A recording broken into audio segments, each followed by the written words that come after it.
Hello বন্ধুরা, আজকে আমাদের ভিডিও সেকেন্ড পার্ট, মানে একই সমাধান চ্যাপ্টারই আজকে সেকেন্ড পার্ট আমরা করছি, যেহেতু একটার মধ্যে কমপ্লিট করতে পারিনি। তো আমার শরীরটাও ঠিক নেই, কথা বলতে পারছি না, তোমরা দেখতেই পাচ্ছ কথার আওয়াজ শুনে। যাই হোক, তো ঠান্ডা লেগেছে আমার, তো বেশি কথা আমি বলছি না। নেক্সট অঙ্ক, দুটো অঙ্ককে আমি নিয়েছি বেছে। তো দেখো, সমাধান মানে আগের দিন বলেছিলাম, আগের দিন বেসিক নলেজটা দিয়েছিলাম। তো আজকে একটু এর থেকে একটু আপে গেলাম, ঠিক আছে। ফার্স্ট বা তো লিখবই, লেখার পরে সমান সমানের আগে দেখতে পাচ্ছ এই যে, সমান সমানের পরে দেখতে পাচ্ছ এই যে। তো সমান সমানের আগে যেটা আছে সেটা যেমন আছে বসিয়ে দিলাম, 2t - 3। এখানে কিন্তু অঙ্কটার মধ্যে x y নেই, t আছে। তার মানে এখানে সমাধান করতে হবে t এর মান বের করে, t এর মান কত, ঠিক আছে। তো 2t - 3 এই জায়গাটা কি করব, এই যে টোটাল জায়গাটা আমাকে একটা এটা যদি এইটুকু থাকতো কোনো ব্যাপার ছিল না, আমি নিয়ে আসতাম। 3 × 10 এখানে দিয়েছে, এইটা দিয়ে আমাকে কি করতে বলেছে, মাঝখানে কিছু নেই, মানে একটা ইনটু সম্পর্ক আছে, মানে গুণ করতে হবে। তো গুণ করা এই পুরো ব্র্যাকেট, তো এর নিয়ম কি, 3 × 10 দিয়ে আমার যেমন 5 পুরোটাকে গুণ করার নিয়ম হচ্ছে 5t কে যেমন করব তেমন এর সাথে -2 আছে, এটাকেও করতে হবে। তার মানে আমি কি করছি দেখো, সবসময় মনে রাখবে কোন সংখ্যা সিঙ্গেল আছে, মানে ধরো 5t একা আছে, তার মানে কিন্তু 5t উপরে আছে, নিচে একটা 1 আছে, ঠিক আছে। তো এখানেও তাই, মনে করবে এটার নিচে একটা 1 আছে, এটার নিচে একটা 1 আছে। যাই হোক, এটা আমি বোঝানোর জন্য বললাম। তো এবার কি করব, উপর উপর গুণ করবো আর নিচে নিচে গুণ করবো। তার মানে 3 এর সাথে উপরে 5t দিয়ে 3 কে গুণ করলে 3 × 5 = 15t হয়, 15t। সংখ্যায় সংখ্যায় গুণ করব আর সাথে যেটা আছে সহগটাকে বসিয়ে দিলাম, ঠিক আছে, বাই দিলাম। এবার নিচে বলেছি কিছু নেই, মানে 1 আছে, তো 10 এর সাথে 1 গুণ করলে তোমরা জানো 10 × 1 = 10 হয়, বসালাম মাইনাস।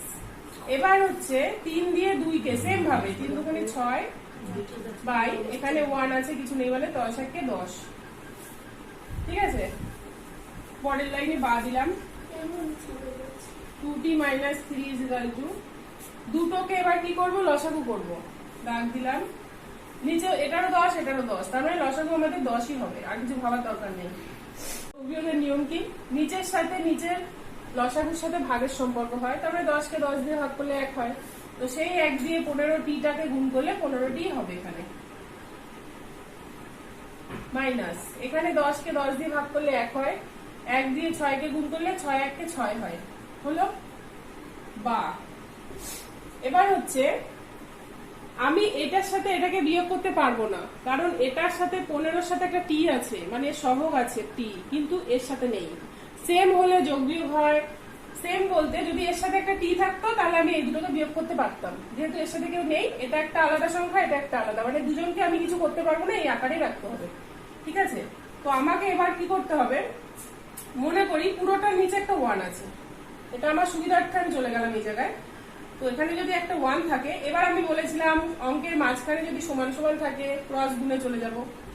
তো সেই গুণটা করার জন্য আমি জাস্ট একটা 1 তোমাদেরকে আমি দেখিয়ে দিলাম, যেখানে একটা 1 আছে, ঠিক আছে। তাহলে ক্রস গুণ করলে আমি যদি এইটার সাথে এটা গুণ করি কি হয়, 10 দিয়ে 2t কে 10 দিয়ে গুণ করলে 10 × 2 = 20t হয়, মাইনাস 10 দিয়ে 3 কে 3 × 10 = 30 হয়, হলো ইজিক্যাল টু, মানে এই পার্টটা হয়ে গেল, ঠিক আছে।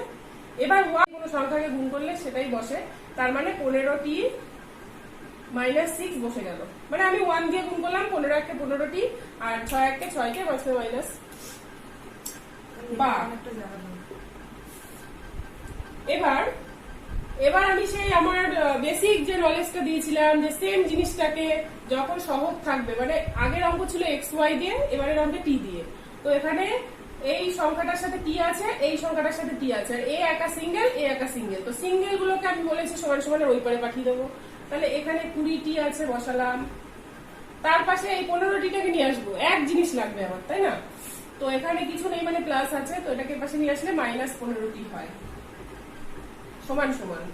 এবার আমাকে করতে হবে, এদিকে 6 আছে, কিন্তু ভুল করেও যদি কেউ শুধু 6 লেখো রসগোল্লা, কারণ এই 6 এর আগে চিহ্নটা কিন্তু 6 এরই চিহ্ন, মাইনাস, ঠিক আছে। তাহলে -6 লিখতে হবে। এদিকে -30টা ওপাশে গেলে +30 হয়ে যাবে, হলো বা এবার এই দুটোকে বিয়োগ করতে হবে। এর আগে কিছু নেই মানে প্লাস আছে, তাহলে প্লাসে মাইনাসে মাইনাস। 20 থেকে 5 গেলে তোমরা জানো 20 থেকে 15 গেলে 5 হয়, তো 5t অবশ্যই টি লিখতে হবে, সহগ যেহেতু সাথে টি আছে। আমি 20 আগে প্লাস না দিলেও হয়, দিলেও হয়, দিলাম না, সমান সমান। এবার এই দুটোকে করতে হবে। এই দুটো কি করব, এর আগে মাইনাস আছে এর আগে প্লাস আছে, তাহলে প্লাসে মাইনাসে মাইনাস। 30 আর 6 মাইনাস মানে বিয়োগ করব, 30 থেকে 6 মানে 24 হয়। দুটোর মধ্যে বড়কে যদি 6 যদি এই দুজনের মধ্যে যদি এ বড় হতো তাহলে এর চিহ্ন নিতাম, যেহেতু 30 বড় এর প্লাস আছে, প্লাসটা না লিখলেও হয়, ঠিক আছে। বা এবার আমাকে কি করতে হবে, শুধু টিটাকে রাখতে হবে, কারণ আমার তো টি এর মান চাই, সমাধান মানে এখানে টি এর মান চাই। তো টিটাকে রেখে 5টাকে আমি ওপাশে নিয়ে যাব। কি করে নেব, টি এর সাথে 5 গুণের সম্পর্কে আছে, ওপাশে গেলে ভাগ হয়ে যাবে। তো আমি আগেই বলেছি এখন কিন্তু ভাগ ওইভাবে করব না, এখন করব নিচে দিয়ে দেবো। এখানে গুণ থাকলে এপাশে নিচে চলে আসবে, চলে আসলো, ভাগ করে দিচ্ছি। কতবারে যায়, 5 এর নামটা 24, 4 5 20, 5 5 বেশি হয়ে যাচ্ছে, 4 বার দেবো, 4 5 20 হয়, 4 নামালাম। তো 5 এর নামটা পড়ে 4 কে পাচ্ছি না, কারণ 5 এর থেকে 4 ছোট, সুতরাং আমার অঙ্কটাকে এখানে স্টপ করতে হবে। স্টপ করা মানে এই 4টাকে উপরে দিয়ে দেবো, এই 5টাকে নিচে দিয়ে দেবো, মানে পূর্ণ সংখ্যা আনলাম। 4 পূর্ণ 4 এর 5, এটাই হচ্ছে টি এর মান। তাহলে কি লিখবো, নির্ণয় সমাধান টি = 4 পূর্ণ 4 এর 5। নির্ণয় সমাধান টি = 4 পূর্ণ 4 এর 5 অ্যান্সার, ঠিক আছে। যাই হোক, এটা মিশে না যায়, এটা হলো অ্যান্সার, শেষ। আমি দুটো অঙ্ককে নিয়েছি লিখে, তো আরেকটা অঙ্ক এই পাশে দেখতে পাচ্ছ তোমরা। এবার কি করব, বা দেবো, এটাও সমাধান। একটু দেখো, একটু একটু করে, একটু আমরা একটু বেশি ডিপের দিকে যাচ্ছি না। এই অঙ্কটা এবার আবার অঙ্কটার মধ্যে এক্স আছে, কিন্তু এবার হচ্ছে ভগ্নাংশের অঙ্ক। তো এবার কি করব, আমি বলেছি এক্স মেশানোর দিকে আগে নজর দেব। এই সংখ্যাটা এক্স আছে, এই সংখ্যাটা এক্স আছে, এটাই নেই, মানে এটাকে আমি বাছাই করে ওদিকের জন্য ফেলে রাখলাম। তো এর পাশে লিখবো কি, 2x/3 যেমন আছে বসালাম। ওইটাকে এদিকে নিয়ে আসতে হবে, কারণ এর পাশে তো আমি এক্স মেশানো সংখ্যাটা আনবো না। তো এর আগে কিছু নেই মানে প্লাস আছে, তো এখানে আনলে -3x/8 হয়ে গেল। সমান সমান দিয়ে 7/12 যেমন সমান সমানের এপারে 7/12 ছিল, সেটাকে বসিয়ে দিলাম। এবার কি করতে পারি, এবার দেখো এই সংখ্যাটাকে আমি কি করতে পারি, মাঝখানে বিয়োগ আছে মানে আমরা ভগ্নাংশের যোগ বিয়োগ শিখেছি, তো সেই যোগ বিয়োগ করবো। যেহেতু যোগ বিয়োগ কি কারণে করতে পারবো, আমি করি তারপর বলছি। 3 আর 8 এর প্রথমে যোগ বিয়োগ, তো নিচের লসাগু মানে 3 আর 8। এখানে আমি দেখতে পাচ্ছি 3 একটা কি সংখ্যা, মৌলিক সংখ্যা। তো মৌলিক যদি হয়, তো এটাকে 3 দিয়ে 3 কে যাবে আর 1 দিয়ে যাবে, এছাড়া 3 কে আর ভাঙা যায় না। কিন্তু 8 একটা যৌগিক সংখ্যা, 8 1 8, তারপর হচ্ছে 4 2 8, ঠিক আছে। তো এটাকে যৌগিক সংখ্যা, দুটো তাহলে দু রকম সংখ্যা হচ্ছে। তাহলে এটা গেলেও এটা না গেলেও এটা যাচ্ছে, তো আমাকে দুটোই যেতে হবে। তাহলে আমি কি করব, আমি কিছুই করব না, আমি জাস্ট দুটোকে গুণ করব, মানে এই দুটোর গুণফলই হচ্ছে এর লসাগু। তো 3 আর 8 গুণ করলে 3 8 24 হচ্ছে লসাগু হয়। এই লসাগুর উপর একটা ভিডিও আমি পরে করব। এবার 3 এর নামটা 24 কতবারে আসে, 3 8 24 মানে 8 বারে। 8 দিয়ে উপরেরটাকে গুণ করলে 8 2 16 হয়। মাথায় রেখো, সাথে এই এক্সট্রাও কিন্তু বসবে। এটা আমার এটাকে তুমি মনে করো নেই, এটা যদি না থাকতো তাহলে আমি 2 এর 3 থাকলে কি করে করতাম, 3 এর নামটা 3 8 24 8 বারে, 8 দিয়ে 2 কে 8 2 16, সাথে এক্স আছে বলে এক্সট্রা বসলো, মাইনাস। এখানেও তাই, 8 এর নামটা 24 মানে 3 বারে, 3 3 কে 9, সাথে এক্স আছে, এক্স বসলো, সমান সমান 7 এর 12 হলো। এবার বা দিয়ে সেম জিনিস আছে, এটা 16x এটা 9x, দুটোর সাথে x আছে, তো আমি কি করে যোগ বিয়োগ হয়। তো এর আগে প্লাস আছে, এর আগে মাইনাস আছে, প্লাসে মাইনাসে মাইনাস, মানে 16 থেকে 9 কে মাইনাস করলে কত হয়, 9 আর 7 16 হয়, তাহলে 7 মানে 7x হয়। 7x/24 সমান সমান এদিকে 7 এর 12। বা এবার কি করব, এবার তোমরা একটা কাজ করতে পারো, যদি মনে করো একটা একটা করে ওদিকে নেবা সেটাও নিতে পারো, আমি একবারে নিয়ে নিচ্ছি, পুরো সংখ্যাটাকে একবারে ওদিকে নিচ্ছি।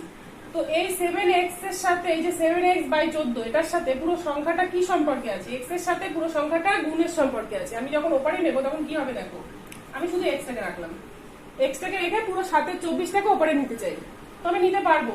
7 এর 12 যেমন আছে বসালাম, এদিকেরটা তো এদিকে বসেই যাবে। এটাকে যখন ওপারে নেব, এটা তো এদিকে এরকম আছে, এপাশে যখন যাবে গুণ হয়ে গিয়ে 24-এর 7 মানে উল্টে যাচ্ছে, 24-এর 7 হয়ে গেল। কি করলাম, 7-এর 24টা এখানে গুণের সম্পর্কে আছে, ওপাশে গেলেও সেটা ভাগের সম্পর্কে যাচ্ছে। তা ভাগ তো আমরা মাঝখানে দিই না, আমরা ভাগের সম্পর্কটাকে মাঝখানে গুণ দিয়ে উল্টে দিই, এটাই তো নিয়ম। তো যাই হোক, কাটাকুটি করবো। 7 আর 7 কাটলে 1 হয়, 12 দিয়ে 24কে কাটলে 2 হয়। সুতরাং বা x = 2, 1 2, x = 2। অ্যান্সারটা লিখব। তো এখানে অ্যান্সার হচ্ছে, এটাই অ্যান্সার। তো তোমরা এখানে লিখে নেবে নির্ণয় সমাধান বলে লিখে x = 2। ঠিক আছে, কমপ্লিট এটা। তো নেক্সট অঙ্ক দেখো। বা এবার কি করব, এবারের অঙ্কটা তোমরা ফলো করো। আমি এত শক্ত পড়ানো সম্ভব না, বেছে বেছে পড়াচ্ছি। ঠিক আছে, তো এই অঙ্কটা একটু অন্যরকম আছে বলে আমি এটাকে নিলাম। তো এবার কি করব, না লসাগু করতে পারছি না কিছু করতে পারছি, কি করতে পারি আমরা বলো তোমরা, দেখি কি বলতে চাও। কি করে বলবে, তোমরা কমেন্ট করবে, তোমরা বলার জন্য কমেন্ট অপশন আছে। যাই হোক, তো মাঝখানে যখন সমান সমান থাকে তখন আমি কি করতে পারি, ক্রস গুণ করতে পারি, তাই না? তো এখানে আমাকে এটাই করতে হবে, ক্রস গুণ করতে পারি। আমি গুণ করি এটার সাথে এটাকে, 2 দিয়ে যদি আমি ax কে গুণ করি 2ax হয়, প্লাস 2 দিয়ে b কে গুণ করলে 2b হয়, সমান সমান। এদিকে 3 দিয়ে, এদিকে যখন করলাম এদিকেও করব, 3 দিয়ে cx কে করলে 3cx হয়, প্লাস 3 দিয়ে d কে করলে 3d হয়। হলো। এবার আমার কাজ কি দেখো, আমি ক্রস গুণটা কেন করলাম, এই কারণে করলাম, এছাড়া কোনো উপায় এখানে আমার নেই। এটা করার পরে আমি কিছু জিনিস পেয়ে যাচ্ছি, সেটা হচ্ছে দেখো এই যে x মেশানো এই একটা সংখ্যা পেয়ে গেলাম, এই একটা সংখ্যা পাশাপাশি আনতে পারবো, সেজন্যই করলাম। তো 2ax এর পাশে যদি আমি মাইনাস, এটা এর পাশে আসলে মাইনাস হবে, তো মাইনাস 3cx কে আনি সমান সমান, এদিকে যেমন 3d আছে থাকলো, তার পাশে যদি আমি প্লাস 2b টাকে মাইনাস 2b করে এপাশে নিয়ে যাই, কিছু ভুল করলাম? করিনি। এবার আমার কি কাজ, তোমরা কমন বলে কিছু বোঝো? কমন মানে কি, ধরো মনে করো যে এই জিনিসটা আমি একটা ব্যক্তি, তুমি একটা ব্যক্তি, তোমার আর আমার মধ্যে কমন কি? কমন মানে যেটা আমার ভিতরেও আছে তোমার মধ্যেও আছে। ধরো আমার দুটো হাত আছে, তোমারও দুটো হাত আছে, তাহলে আমি দুটো হাতকে কমন নিতে পারি, যে দুজনের মধ্যে কি আছে, কমন। আমারও হাত আছে তোমারও আছে, তাহলে আমি দুটো হাতকে কমন নিলাম। তো এখানে কমন নেওয়া বলতে দুজনের ভিতর দেখো এক্স আছে, এখানে আছে এখানে আছে, তাই না? তো আমি এক্স কে কমন নিতে পারি। আর কিছু কি কমন নেওয়া যাচ্ছে? যাচ্ছে না, কারণ এখানে এ আছে এখানে সি আছে, হবে না। এখানে 2 আছে এখানে 3 আছে, হবে না। তো কমন নেওয়ার পরে কাজ কি, এক্স যখন কমন চলে গেল পড়ে থাকলো 2a, সেটাকে আমি এই ব্র্যাকেটে বসিয়ে দিলাম, মানে এটা হচ্ছে অবশিষ্টটা বসে গেল ব্র্যাকেটে, মাইনাস এখানে 3c-টা বসে গেল, ব্র্যাকেট শেষ। আমি কিছু করলাম, জাস্ট কমন নিলাম এক্সটাকে, আর কিছু করিনি, আর যা ছিল অবশিষ্ট বসিয়ে দিলাম ব্র্যাকেটে, সমান সমান। এই দুটোর ভিতর কিছু করা যাচ্ছে? কিচ্ছু করা যাচ্ছে না, কারণ যোগ বিয়োগ হবে না, এটা ডি আর এটা বি, দুজন দুরকম, তাহলে আমাকে এরকম ভাবেই বসিয়ে দিতে হবে। হলো। এবার কি করব, আমাকে তো জাস্ট বলেছে এক্স এর মান বের করো, তাহলে কিচ্ছু করতে হবে না, এক্স এর সাথে এটা গুণ আছে, এই পাশে ভাগ হয়ে যাবে, মানে 3d মাইনাস 2b যেমন আছে তার নিচে চলে যাবে 2a মাইনাস 3c, এটাই অ্যান্সার। ব্র্যাকেটে রেখে দাও, এখানে আর কিচ্ছু করার নেই আমাদের। মানে যেহেতু কোনো সংখ্যার সাথে কোনো মানে সহগ, মানে সংখ্যার সাথে যে সহগগুলো থাকে তার সাথে কোনো মিল নেই, তাহলে আমি যোগ বিয়োগ করতে পারবো না। ডি আছে এখানে বি আছে, যোগ বিয়োগ হবে না। এখানে এ আছে এখানে সি আছে, যোগ বিয়োগ হবে না। সেম জিনিস না হলে যোগ বিয়োগ হয় না। তো অঙ্কটা এখানেই শেষ। তাহলে x ইজিক্যাল টু এটাই অ্যান্সার। কত মজার না, দেখে মনে হচ্ছিল কত ডিফিকাল্ট, কত মানে প্রবলেম হতে পারে অঙ্কটার মধ্যে, কিচ্ছু নেই, শেষ। হাই ফ্রেন্ডস, তোমরা সবাই কেমন আছো? আশা করি সবাই ভালো আছো। আজকে চরম একাডেমির জিকে আবার কয়েকটা প্রশ্ন নিয়ে তোমাদের কাছে চলে আসলাম। তাহলে কি শুরু করা যাক? আর শুরু করার আগে একটা কথা বলতে চাই আমি, যদি তোমাদের আমার বলাতে কোনো অসুবিধা থাকে তাহলে তোমরা কমেন্ট করো, আমি প্রতিটা কোশ্চেন লিখে দেবো, লিখে অ্যান্সার করে দেবো, ঠিক আছে? তোমরা দয়া করে তাহলে একটু কমেন্ট করে জানিও। আর যদি মনে করছো না ঠিক আছে আমি তো 2-3 বার করে বলেই দিচ্ছি, তোমরা ওটা টুকে নিতে পারো, বা যদি মনে করো না আমাকে লিখে দিতে হবে বোর্ডে, তো আমি লিখেও দিতে পারি, কোনো অসুবিধা নেই। যাই হোক, তাহলে শুরু করি। নাও স্টার্ট। এটা ছোটদের বলো বড়দের বলো খুব প্রিয় প্রশ্ন। কোন রানীর ডাক নাম ছিল ব্লাডি মেরি? কি ভয় লাগছে তো? ভয় লাগারই কথা। কোন রানীর ডাক নাম ছিল ব্লাডি মেরি? তার উত্তরটা হলো ইংল্যান্ডের রানী প্রথম মেরি। ঠিক আছে, ইংল্যান্ডের রানী প্রথম মেরি, তার ডাক নাম ছিল ব্লাডি মেরি। এই যে ব্লাডি মেরি, এটা কেন হয়েছে তার নাম সেটাও একসময় তোমাদের আমি ভালো করে বুঝিয়ে বলবো। যাই হোক, দ্বিতীয় প্রশ্ন হলো গান্ধীজিকে যে বিড়লা হাউসে গুলি করে মারা হয় তার বর্তমান নাম কি? গান্ধীজিকে যে বিড়লা হাউসে গুলি করে হত্যা করা হয় তার বর্তমান নাম কি? তার উত্তরটা হলো গান্ধী সদন। তাহলে কি? গান্ধী সদন। আশা করি বুঝতে পেরেছো। গান্ধীজিকে যে বিড়লা হাউসে গুলি করে মারা হয় তার বর্তমান নাম কি? সেই জায়গাটির নাম বর্তমান গান্ধী সদন। ঠিক আছে, আমরা 3 নম্বর প্রশ্নে চলে আসছি। 3 নম্বর প্রশ্ন হলো কোন সালে ভারতে কোকা কোলার উপর নিষেধাজ্ঞা জারি করা হয়? কোকা কোলা তো তোমাদের সবার প্রিয়। সেই কোকা কোলার উপর একবার নিষেধাজ্ঞা জারি করা হয়েছিল। ঠিক আছে, কোন সালে সেটা? সালটি হলো 1977। 1977 সালে কোকা কোলার উপর নিষেধাজ্ঞা জারি করেছিল। বিমানে প্রথম প্রদর্শিত চলচ্চিত্র কি? বিমানে প্রথম প্রদর্শিত চলচ্চিত্রটা হলো the lost world. The lost world. কাকে ভারতের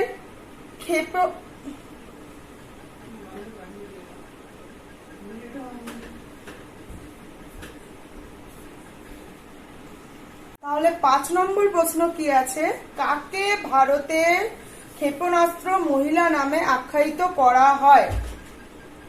তাহলে কি প্রশ্নটা? কাকে ভারতে ক্ষেপণাস্ত্র মহিলা নামে আখ্যায়িত করা হয়? উত্তরটা প্রশ্নটা যতটা কঠিন লাগে ততটাই সহজ। উত্তরটা হলো টেসি টমাস। কি উত্তরটা? টেসি টমাস। কাঁচা আপেলে কোন অ্যাসিড পাওয়া যায়? এটা খুব সহজ প্রশ্ন, বাট চাকরিতে খুব পরিমাণে আসে এই প্রশ্নটা। প্রশ্নটা হলো কাঁচা আপেলে কোন অ্যাসিড পাওয়া যায়? উত্তরটা হলো ম্যালিক অ্যাসিড। কি? Malic acid. এটা কিন্তু খুব পরিমাণে চাকরিতে আসে। গরুর গড় আয়ু কত? গরুর গড় আয়ু কত? গরুর গড় আয়ু হলো 22 বছর। এটা মাথায় রাখবে। অনেক সহজ প্রশ্ন কিন্তু অনেক বড় বড় কঠিন কঠিন চাকরিতে আমাদের দিয়ে থাকে, অনেক ছোটখাটো ক্ষুদ্র প্রশ্নগুলো। এটা আমরা হয়তো ভাবতে পারি যে এই তো সব সবাই জানে, বাট সময় আমাদের এইটা আসে না আমাদের মাথায়। তো তার জন্যই আমরা এই প্রশ্নের উত্তরগুলো তোমাদের দিচ্ছি। তাহলে গরুর গড় আয়ু কত? 22 বছর। গান্ধীজির সন্তানের সংখ্যা কত? গান্ধীজির সন্তানের সংখ্যা কটি? গান্ধীজির মোট 4 জন সন্তান ছিল। তাহলে কি? গান্ধীজির মোট 4 জন সন্তান ছিল। মাছির ডানার সংখ্যা কটি? এটাও খুব সহজ। মাছির ডানার সংখ্যা কিন্তু 1 জোড়া না, তোমরা আবার বলে বসো না 1 জোড়া। মাছির ডানার সংখ্যা হলো 2 জোড়া। তোমরা একটু ভালো করে লক্ষ্য করলে বুঝতে পারবে, দেখবে 2 জোড়া থাকে। যাই হোক, ভারতের কোন রাজ্যে প্রথম নিজের ডাক টিকিট ছাপায়? ভারতের কোন রাজ্যে প্রথম নিজের ডাক টিকিট ছাপায়? সৌরাষ্ট্রের কাথিয়াবাড়। সৌরাষ্ট্রের কাথিয়াবাড়। তাহলে কি? ভারতের কোন রাজ্যে প্রথম নিজের ডাক টিকিট ছাপায়? সৌরাষ্ট্রের কাথিয়াবাড়। ঠিক আছে,